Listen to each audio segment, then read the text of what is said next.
Tumsifu Yesu Kristo. Mpendwa mtazamaji, leo tunapojiandaa na Dominika ya 5 ya mwaka wa kanisa mwaka A, ambayo itakuwa tarehe 8 mwezi huu Februari mwaka 2026.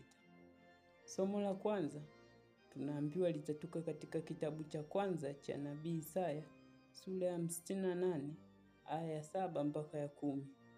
Pia wimbo wa katikati unatoka katika Zaburi ya 112 sura ya 4 mpaka ya 9. Somo la pili litatoka katika kitabu cha kwanza cha Wakorinto sura ya 2 aya ya 1 mpaka ya 5. Mpendwa mtazamaji, tukitazamia katika shangilio litatoka katika kitabu cha Matendo ya Mitume sura ya 16 aya ya 14. Na somo takatifu la Injili itakuwa Injili ya Mtakatifu Mathayo sura ya 5 aya ya 13 mpaka 16. Yesu aliwaambia wanafunzi wake, ninyi ni chumvi ya dunia, lakini chumvi ikiwa imeharibika itatiwa nini hata ikolee? Haifai tena kabisa, ila kutupwa nje na kukanyagwa na watu. Ninyi ni nuru ya ulimwengu. Mji hauwezi kusitirika ukiwa juu ya mlima, wala watu hawawashi taa na kuiweka chini ya pishi, bali juu ya kiango, nayo yawaangaza wote waliomo nyumbani. Vivyo hivyo nuru yenu na iangaze mbele ya watu, wapate kuyaona matendo yenu mema, wamtukuze Baba yenu aliye mbinguni. Mpendwa mtazamaji, tafakari kadiri ya kitabu cha Tafakari Nasi inatuambia matendo mema humtukuza Baba wa mbinguni.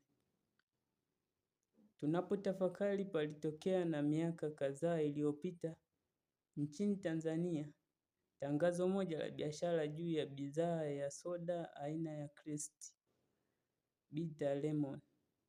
Tangazo hili lilionyesha kundi la watu ambao hawakutambulika vizuri wakimzunguka msichana aliyekuwa mrembo ambaye anaonekana vizuri, huku wakimshangaa kwa sababu alikuwa anaitumia bidhaa hiyo.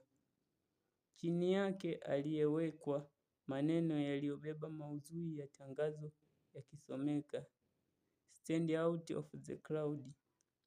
Hii ilimaanisha kwamba yeye ambaye anatumia bidhaa hiyo alikuwa anajitokeza na kujitofautisha na wengine katika umati wa watu. Kama usingeweza kumsawazisha na watu wengine wanaomzunguka, kwani bidhaa hiyo iliambatanisha na kumtenga na kundi hilo kwa utambulisho wake rasmi. Wajibu wetu wa Kristo kwa kuwa kama bidhaa hiyo inayotangazwa, yaani kuonyesha utambulisho wetu katika jamii na si kusawazishwa na watu wengine. Kufanya lililo tofauti na linalomtukuza Mungu katika jamii ya wanadamu. Kristo anatumia lugha ya picha ya chumvi na mwanga, vitu ambavyo uwepo wake katika mazingira yake ni dhahiri, na ambapo ndipo anapotutaka sisi wa Kristo kujidhihirisha, kujitokeza na kuwa mwanga na chumvi kwa jamii. Chumvi katika chakula ina kazi ya kuongeza ladha. Mmoja anapokionja chakula mara moja husikia ladha yake. Mpendwa mtazamaji,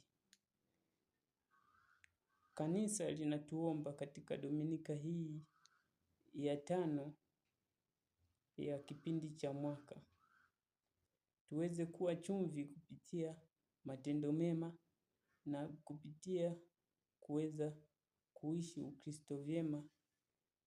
Asante. Mpaka kufikia hapa, tukutane tena kipindi kijacho na Mungu akubariki.